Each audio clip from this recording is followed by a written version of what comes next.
നമസ്കാരം. ക്യൂ മലയാള UK ന്യൂസിലേക്ക് സ്വാഗതം. UK-യിൽ കെയറർ അലവൻസ് വിവാദം. പിഴവുകൾ മൂലം വൻ കടബാധ്യതയിലും പ്രോസിക്യൂഷൻ ഭീതിയിലും നൂറുകണക്കിന് കെയറർമാർ. UK-യിൽ രോഗികളെയും വയോജനങ്ങളെയും പരിചരിക്കുന്നവർക്ക് നൽകുന്ന കെയറർ അലവൻസ് സംവിധാനത്തിലെ ഔദ്യോഗിക പിഴവുകൾ മൂലം പതിനായിരക്കണക്കിന് കെയറർമാർ വൻ സാമ്പത്തിക പ്രതിസന്ധിയിലായതായി പുതിയ കണക്കുകൾ വ്യക്തമാക്കുന്നു. Department four work and pensions പുറത്തുവിട്ട വിവരങ്ങൾ പ്രകാരം 2025-26 വർഷത്തിൽ വരുമാന പരിധി ലംഘിച്ചതുമായി ബന്ധപ്പെട്ട് 32,559 അധിക പേയ്മെന്റുകൾ രേഖപ്പെടുത്തിയിട്ടുണ്ട്. ഇതിലൂടെ വിതരണം ചെയ്ത 33 മില്യൺ പൗണ്ട് തിരിച്ചടയ്ക്കാനാണ് കെയറർമാരോട് ആവശ്യപ്പെട്ടിരിക്കുന്നത്. ഇതിൽ 78 പേർക്ക് 20,000 പൗണ്ടിലധികം തിരിച്ചടയ്ക്കണമെന്ന നോട്ടീസാണ് ലഭിച്ചത്.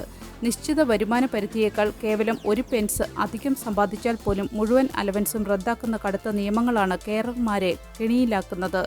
സർക്കാർ സംവിധാനങ്ങളുടെ കാലപ്പഴക്കം കാരണം വർഷങ്ങൾക്ക് ശേഷമാണ് ഈ തുക കണ്ടെത്തുന്നത്. അപ്പോഴേക്കും വലിയൊരു തുക കടമായി മാറുകയും പലരും പ്രോസിക്യൂഷൻ നടപടികളുടെ വക്കിലെത്തുകയും ചെയ്യുന്നു. ബ്രിട്ടനിൽ കുടുംബാംഗങ്ങളെ പരിചരിക്കുന്നതിനോടൊപ്പം പാർട്ട് ടൈം ജോലി ചെയ്യുന്ന നിരവധി മലയാളി കുടുംബങ്ങൾക്കും ഈ സാഹചര്യം വലിയ ആശങ്ക ഉയർത്തുന്നുണ്ട്. കാലഹരണപ്പെട്ട ഈ സംവിധാനം അടിയന്തരമായി പരിഷ്കരിക്കണമെന്ന് ലേബർ MP അന്ന ഡിക്സണും കെയറർ സംഘടനകളും ശക്തമായി ആവശ്യപ്പെടുന്നു. ജീവിതച്ചെലവ് കുറയ്ക്കാൻ മുൻഗണന. സ്റ്റാർമറുടെ വിവാദ ഡിജിറ്റൽ ID പദ്ധതി റദ്ദാക്കാൻ പുതിയ UK പ്രധാനമന്ത്രി ആൻഡി ബേൺഹാം. UK-യിൽ പുതിയ പ്രധാനമന്ത്രിയായി ആൻഡി ബേൺഹാം ചുമതലയേൽക്കാനിരിക്കെ മുൻ സർക്കാർ കൊണ്ടുവന്ന വിവാദ ഡിജിറ്റൽ ID പദ്ധതി റദ്ദാക്കാനൊരുങ്ങുന്നതായി റിപ്പോർട്ട്. അനധികൃത കുടിയേറ്റവും നിയമവിരുദ്ധ തൊഴിലും തടയുന്നതിനായി കീർ സ്റ്റാർമർ മുൻകൈയെടുത്തു കൊണ്ടുവന്ന ഈ പദ്ധതിക്ക് അടുത്ത 3 വർഷത്തിനിടെ 1.8 ബില്യൺ പൗണ്ട് ചെലവ് വരുമെന്നാണ് കണക്കാക്കിയിരിക്കുന്നത്. എന്നാൽ ഈ വൻ തുകയും വിഭവങ്ങളും രാജ്യത്തെ ജനങ്ങൾ നേരിടുന്ന കടുത്ത ജീവിതച്ചെലവ് പ്രതിസന്ധി പരിഹരിക്കുന്നതിനായി വിനിയോഗിക്കുമെന്ന് ബേൺഹാമിന്റെ വക്താവ് വ്യക്തമാക്കി. പദ്ധതിക്കായി നീക്കിവെച്ച പണം കൂടുതൽ അത്യാവശ്യമുള്ള മേഖലകളിലേക്ക് മാറ്റുന്നത് സർക്കാരിന്റെ മുൻഗണനകൾ പുനഃക്രമീകരിക്കുന്നതിന്റെ ഭാഗമാണെന്ന് ലേബർ പാർട്ടി നേതാക്കൾ പ്രതികരിച്ചു. അതേസമയം പ്രതിപക്ഷമായ കൺസർവേറ്റീവ് പാർട്ടി ഈ നീക്കത്തെ വിമർശിച്ചു. മുൻപ് കടുത്ത എതിർപ്പുകളെ തുടർന്ന് സ്റ്റാർമർ തന്നെ ഡിജിറ്റൽ ID നിർബന്ധമാക്കുന്നത് ഒഴിവാക്കിയിരുന്നുവെന്നും ഇപ്പോൾ ബേൺഹാം രക്ഷകനായി ചമയാൻ ശ്രമിക്കുകയാണെന്നുമാണ് പ്രതിപക്ഷ ആരോപണം. രണ്ടാം ലോക മഹായുദ്ധത്തിന് ശേഷം UK-യിൽ ദേശീയ തിരിച്ചറിയൽ കാർഡുകൾ ഒഴിവാക്കിയിരുന്നു. നിലവിൽ പാസ്പോർട്ടും ഡ്രൈവിംഗ് ലൈസൻസുമാണ് ബ്രിട്ടീഷുകാർ തിരിച്ചറിയൽ രേഖയായി ഉപയോഗിക്കുന്നത്. പുതിയ തീരുമാനത്തിലൂടെ ഭരണകൂടത്തിന്റെ ശ്രദ്ധ ജനങ്ങളുടെ അടിസ്ഥാന പ്രശ്നങ്ങളിലേക്ക് തിരിക്കാനാണ് ലേബർ സർക്കാർ ശ്രമിക്കുന്നത്. UK-യിലെ പുതിയ പാസ്പോർട്ട് നിയമം 589 പൗണ്ടിന്റെ കുരുക്കിൽപ്പെട്ട് ബ്രിട്ടീഷ് പൗരന്മാർ വിദേശങ്ങളിൽ കുടുങ്ങുന്നു. UK ഹോം ഓഫീസ് നടപ്പിലാക്കിയ പുതിയ പാസ്പോർട്ട് നിയമങ്ങൾ കാരണം ഇരട്ട പൗരത്വമുള്ള നിരവധി ബ്രിട്ടീഷ് സഞ്ചാരികൾ വിദേശ രാജ്യങ്ങളിൽ കുടുങ്ങുന്നതായി റിപ്പോർട്ടുകൾ. പുതിയ നിയമപ്രകാരം ഇരട്ട പൗരത്വമുള്ളവർക്ക് UK-യിലേക്ക് മടങ്ങണമെങ്കിൽ നിർബന്ധമായും ബ്രിട്ടീഷ് പാസ്പോർട്ട് ഹാജരാക്കേണ്ടതുണ്ട്. അല്ലാത്തപക്ഷം തങ്ങളുടെ ഇതര രാജ്യത്തെ പാസ്പോർട്ടിൽ രേഖപ്പെടുത്തേണ്ട സർട്ടിഫിക്കറ്റ് ഓഫ് എൻടൈറ്റിൽമെന്റ് ഡിജിറ്റലായി വാങ്ങണം. ഇതിനായി 589 പൗണ്ട് ഉയർന്ന ഫീസ് നൽകേണ്ടി വരുന്നത് വലിയ പ്രതിഷേധത്തിന് കാരണമായിട്ടുണ്ട്. ഈ പുതിയ നിയമക്കുരുക്കിൽപ്പെട്ട് റോമിലുള്ള തന്റെ മുത്തശ്ശിയെ സന്ദർശിക്കാൻ പോയ 15 വയസ്സുകാരിയായ UK പെൺകുട്ടിക്ക് 6 ആഴ്ചയോളമാണ് അവിടെ തുടരേണ്ടി വന്നത്. ഇതുമൂലം കുട്ടിക്ക് സ്കൂൾ വിദ്യാഭ്യാസവും നഷ്ടമായി. വിദേശകാര്യ വകുപ്പും ഹോം ഓഫീസും കൃത്യമായ സഹായം നൽകാതെ ഒളിച്ചു കളിക്കുകയാണെന്ന് കുട്ടിയുടെ പിതാവ് ആരോപിച്ചു. പ്രാദേശിക MPയുടെ ഇടപെടലിനെ തുടർന്ന് എമർജൻസി യാത്രാരേഖകൾ നൽകിയാണ് ഒടുവിൽ കുട്ടിയെ നാട്ടിലെത്തിച്ചത്. വ്യക്തമായ ആശയവിനിമയമില്ലാതെ പെട്ടെന്ന് നടപ്പിലാക്കിയ ഇത്തരം നിയമപരിഷ്കാരങ്ങൾ സാധാരണക്കാരായ നിരവധി കുടുംബങ്ങളെയാണ് വിദേശ മണ്ണിൽ ദുരിതത്തിലാക്കുന്നത്. പടിയിറങ്ങും മുമ്പ് റേച്ചൽ റീവ്സിന്റെ പ്രഖ്യാപനം. ഔദ്യോഗിക ആവശ്യങ്ങൾക്കുള്ള യാത്രാ അലവൻസ് വർദ്ധിപ്പിച്ചു. കാറുകൾക്ക് കിലോമീറ്റർ നിരക്ക് കൂടും, സൈക്കിളുകൾക്ക് മാറ്റമില്ല. UK-യിൽ പുതിയ പ്രധാനമന്ത്രിയായ ആൻഡി ബേൺഹാം ചുമതലയേൽക്കുന്നതോടെ ചാൻസലർ പദവിയിൽ നിന്ന് റേച്ചൽ റീവ്സ് പടിയിറങ്ങുമെന്നാണ് റിപ്പോർട്ടുകൾ. ബർമിംഗ്ഹാം MPയായ ഷബാന മുഹമ്മദ് പുതിയ ചാൻസലറാകും. എന്നാൽ പദവി ഒഴിയുന്നതിന് തൊട്ടുമുൻപ് ബിസിനസ് ആവശ്യങ്ങൾക്കായി സ്വന്തം വാഹനം ഉപയോഗിക്കുന്ന ജീവനക്കാരുടെ നികുതിരഹിത യാത്രാ അലവൻസ് വർദ്ധിപ്പിച്ചുകൊണ്ട് റേച്ചൽ റീവ്സ് നിർണായക പ്രഖ്യാപനം നടത്തി. 2011 ശേഷം ഇത് ആദ്യമായാണ് ഈ നിരക്കുകൾ വർദ്ധിപ്പിക്കുന്നത്.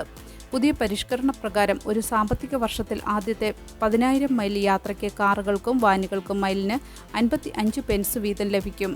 മുൻപുണ്ടായിരുന്ന നിരക്കിൽ നിന്നും 10 പെൻസിന്റെ വർധനവാണ് വരുത്തിയിരിക്കുന്നത്. 2026 ഏപ്രിൽ മുതൽ ഇതിന് മുൻകാല പ്രാബല്യമുണ്ടാകും. കെയർ വർക്കർമാർ, പ്ലംബർമാർ തുടങ്ങിയ സാധാരണക്കാരായ തൊഴിലാളികൾക്ക് ഈ തീരുമാനം വലിയ ആശ്വാസമാകും. എന്നാൽ മോട്ടോർ സൈക്കിളുകൾ എന്നിവയുടെ നിരക്കുകളിൽ മാറ്റമില്ല. ഇതോടൊപ്പം ഇന്ധന നികുതി മരവിപ്പിക്കൽ 2026 അവസാനത്തേക്ക് നീട്ടാനും തീരുമാനിച്ചിട്ടുണ്ട്. UK NHSൽ വൻ വിവാദം. ചെലവ് ചുരുക്കലിന്റെ ഭാഗമായി ലക്ഷക്കണക്കിന് രോഗികളെ GP ലിസ്റ്റിൽ നിന്ന് ഒഴിവാക്കുന്നു. വിദേശ ബന്ധമുള്ളവരെ ലക്ഷ്യമിടുന്നുവെന്ന് ആക്ഷേപം. UKയിലെ നാഷണൽ ഹെൽത്ത് സർവീസിന്റെ ചെലവുകൾ വെട്ടിച്ചുരുക്കുന്നതിന്റെ ഭാഗമായി കഴിഞ്ഞ 12 മാസത്തിനിടെ ലക്ഷക്കണക്കിന് രോഗികളെ GP ലിസ്റ്റുകളിൽ നിന്ന് കൂട്ടത്തോടെ ഒഴിവാക്കിയതായി റിപ്പോർട്ട്. രാജ്യം വിട്ടുപോയവരെ കണ്ടെത്താനെന്ന പേരിൽ നടപ്പിലാക്കിയ ഈ പദ്ധതിയിലൂടെ UKയിലുള്ള അർഹരായ രോഗികളും പ്രത്യേകിച്ച് അഭയാർത്ഥികളും പാർശ്വവൽക്കരിക്കപ്പെട്ടവരും ലിസ്റ്റിൽ നിന്ന് പുറത്താക്കപ്പെടുന്നു. ലണ്ടനിൽ മാത്രം ഏകദേശം 4 ലക്ഷത്തോളം ആളുകളെയാണ് ഇത്തരത്തിൽ ഒഴിവാക്കിയത്. ഇംഗ്ലീഷ് ഇതര പേരുകളുള്ള രോഗികളാണ് ഈ നടപടിക്ക് വലിയ തോതിൽ ഇരയാകുന്നതെന്ന് ഡോക്ടർമാർ വെളിപ്പെടുത്തുന്നു. റൊമാനിയ, പോളണ്ട് തുടങ്ങിയ രാജ്യങ്ങളിൽ നിന്നുള്ള വർഷങ്ങളായി UKയിൽ താമസിക്കുന്ന ആളുകൾക്ക് പോലും ഇത്തരത്തിൽ GP രജിസ്ട്രേഷൻ നഷ്ടമായിട്ടുണ്ട്. ഇമെയിൽ വഴിയോ കത്തുകൾ വഴിയോ വരുന്ന അറിയിപ്പുകൾക്ക് കൃത്യമായി മറുപടി നൽകാത്തതാണ് ഇവരെ ഒഴിവാക്കാൻ കാരണമായി പറയുന്നത്. എന്നാൽ ഭവനരഹിതരും പ്രായമായവരും മാനസിക വെല്ലുവിളികൾ നേരിടുന്നവരുമായ നിർധന രോഗികൾക്ക് ഇതിനോട് പ്രതികരിക്കാൻ സാധിക്കാറില്ല. ക്യാൻസർ പരിശോധനകൾ ഉൾപ്പെടെയുള്ള നിർണായക ചികിത്സകൾ വൈകുന്നതിനും ഈ നടപടി കാരണമാകുന്നുണ്ട്. ലിസ്റ്റിൽ നിന്ന് ആളുകൾ കുറയുന്നതോടെ GP ക്ലിനിക്കുകളുടെ ഫണ്ടിങ്ങിലും വലിയ ഇടിവുണ്ടാകും. കുട്ടികൾക്ക് വൻ ആനുകൂല്യം. ഓഗസ്റ്റ് 1 മുതൽ UKയിൽ സൗജന്യ ബസ് യാത്ര. 75 ലക്ഷം കുട്ടികൾക്ക് പ്രയോജനം ലഭിക്കും. UKയിലെ കുട്ടികൾക്ക് ആഹ്ലാദ വാർത്തയുമായി സർക്കാർ. ഗ്രേറ്റ് ബ്രിട്ടീഷ് സമ്മർ സേവിങ്സ് പദ്ധതിയുടെ ഭാഗമായി ഓഗസ്റ്റ് 1 മുതൽ ഓഗസ്റ്റ് 31 വരെ ഇംഗ്ലണ്ടിലെ 5 മുതൽ 15 വയസ്സ് വരെയുള്ള കുട്ടികൾക്ക് ബസ്സുകളിൽ തികച്ചും സൗജന്യമായി യാത്ര ചെയ്യാം.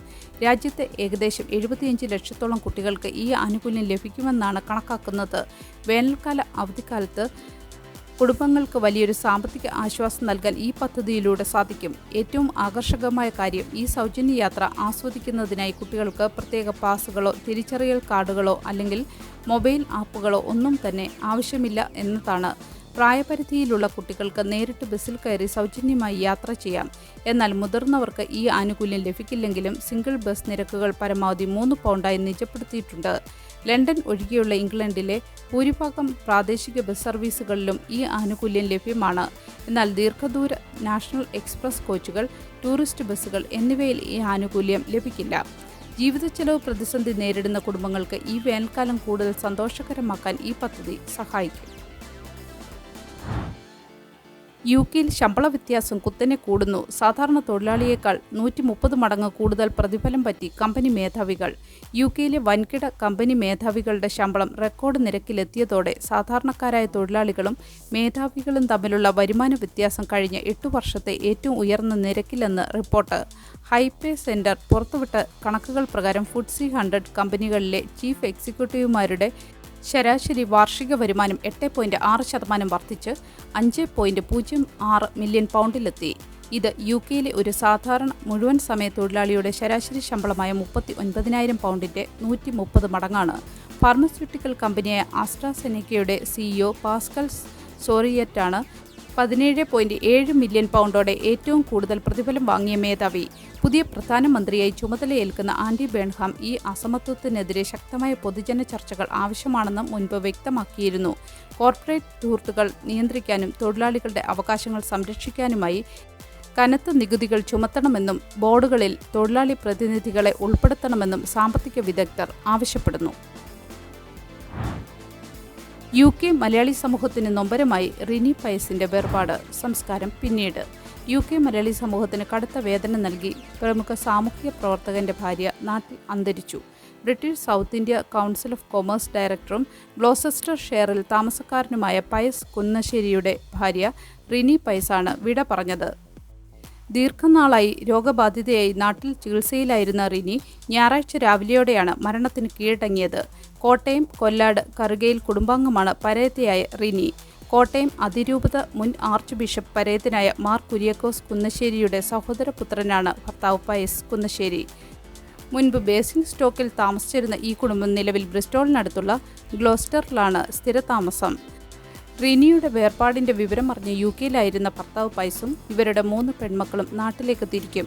സംസ്കാര ചടങ്ങുകൾ സംബന്ധിച്ചുള്ള കൂടുതൽ വിവരങ്ങൾ കുടുംബാംഗങ്ങൾ നാട്ടിലെത്തിയ ശേഷം പിന്നീട് തീരുമാനിക്കും. UKയിലെയും നാട്ടിലെയും സാമൂഹിക സാംസ്കാരിക രംഗത്തുള്ളവർ കുടുംബത്തിന്റെ ദുഃഖത്തിൽ പങ്കുചേർന്നു. നല്ലൊരു ദിവസം ആശംസിച്ചുകൊണ്ട് ഈ വാർത്താ ബുള്ളറ്റിൻ ഇവിടെ പൂർണ്ണമാകുന്നു. എല്ലാ ദിവസവും ക്യൂ മലയാള UK ന്യൂസിൽ നിന്നുള്ള വാർത്താ അപ്ഡേറ്റുകൾക്കായി കാത്തിരിക്കുക. നോട്ടിഫിക്കേഷനുകൾ ലഭിക്കുന്നതിന് ബെല്ലൈക്കൺ എനേബിൾ ചെയ്യണമെന്നും ഫേസ്ബുക്ക്, ഇൻസ്റ്റാഗ്രാം, യൂട്യൂബ് എന്നിവയിലൂടെ ക്യൂ മലയാള UK ന്യൂസ് ഫോളോ ചെയ്യണമെന്നും അഭ്യർത്ഥിക്കുന്നു.